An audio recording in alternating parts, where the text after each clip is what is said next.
Now, is Sir Jim Ratcliffe only doing what is needed to be done? Is he kind of the... What do you think? I mean, is he the fall guy in this situation? Because he's come out, Troy, early on, to be fair to him, in an interview with Gary Neville, he has said this had to happen, or they were going to go bust by... Did he not say by the end of the year? Yeah, he said by November, didn't he? They'd run out of cash. Look, I think when you keep losing, what are they losing, 30-odd million at the moment? And it's never a good sign. I think he's onto a hiding for nothing. The Glazers are the ones who get away with it, don't they? In the background, they sit, take the 20 million a year and go on. Then we've took as much as we want out of this. Figure it out. I was asking Crookie about this. That he's still actually not in line to. It's not nailed on, is it? That he gets the rest of the company. So for their point of view, he's spent a good couple of $100 million. Keeps the books over, does all of this stuff now to try and make it financially stable, and he still hasn't actually agreed an end price, which is frightening. It's amazing, actually. We're going to head to the phone lines because I imagine the United fans are wanting to have their say on it, and one of those it's phone 037 03717 223344 is Olly. Olly, a very good morning. Morning, guys. How are you both? Okay? We're in good form, Olly. Thanks very much for taking the time to call us. What do you think with the price increase, and where are you overall with Sir Jim Ratcliffe? I'll be fair. From a fan's perspective, I'm a season ticket holder, very fortunately, and I will say, come December, they were talking £66 a ticket. Then I was thinking, oh, crikey, that's £14, £15 extra per match. So given what we were thinking it could be, I'd happily take 5%. One thing I am frustrated about, though, next season's likely to be no European football at Old Trafford for the first time in years, and that we've got the increase with no European football. If we had European football in the club, then again I could understand it even more. Do you think, well, are they then essentially... trying to play devil's advocate here, are they thinking that the way the course is going at the moment, they could win the European League, which then gives you football in the Champions League for next season? Yes, absolutely. I mean, that would be fantastic. But if Manchester United were to get into the Champions League, at the moment, as a club and certainly on the pitch, we're not ready for it. And I would rather spend another couple of years floating around the Europa League, hopefully doing well and giving the players confidence to do that and win that before we go into the Champions League. I think it's about building slowly until we get to where we need to get to. Interesting point, Olly. We are some way off. Yeah, very interesting point, Olly. Thanks again for your call. John, you take the time to give us a call. How are you this morning? What are you thinking? Great show, Olly, guys. Thanks, John. Lovely to talk to you. You always give me a laugh, and frankly, this morning, I'm in need of a laugh. I was...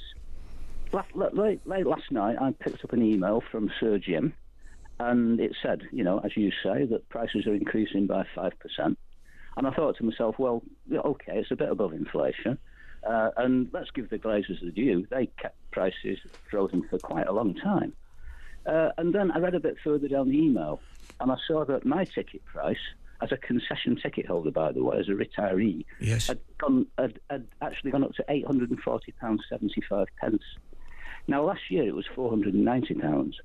So, that's an increase of 72%. Wow. Now, they're not actually saying anything about that, are they? I'm not surprised. And the other point is, and I wonder if maybe Sir Jim is thinking along these lines too, quite a lot of retirees who, incidentally, are the most loyal supporters of the club, will have to give up their tickets because they won't be able to afford them. And then, of course, they will be able to sell them at full price. Now, maybe I'm cynical, but I'm thinking that maybe that has got something to do with it as well. John, I hope you are wrong, mate. Clearly, I'd hope you're wrong there. John, where are you overall with Sir Jim and his... You obviously, I would imagine you saw and heard the interview with Gary Neville and Sir Jim basically opening up and telling the United fans, which can only be a good thing in my opinion, that he's been up front with the United fans. But how concerning was it that he was actually saying if cuts weren't made, that the club could have gone bust before the end of the year? I found that staggering. I find it very difficult to believe. I'm sure they have assets, but the trouble is most of them are held by the Glazers now, aren't they? It's their leveraged buyout that's caused all these problems, obviously, and they've been milking the club for years. So although they've kept ticket prices down, which is probably a PR stunt, they've taken money out of the club in other ways, and we can see the consequences. I mean, we were warned actually by they owned a football team in America, and their fans at the time who were taking over, predicted exactly what would happen, and they were bang on, and it has. But I mean, I can see Sir Jim's point. I mean, obviously they're building a £2 billion stadium, so they will need to, find the money for that from somewhere. But from my perspective, being completely selfish, a 72% increase is not good. No, I couldn't disagree with that at all, John. Listen, thank you very much. A couple of great calls there from John and Ollie. A couple of very, very well balanced calls from United fans. Thanks for that. talkSPORT Breakfast, waking you up Monday to Friday morning from 6 a.m. on AM, on DAB, via the talkSPORT app and on your smart speaker. talkSPORT.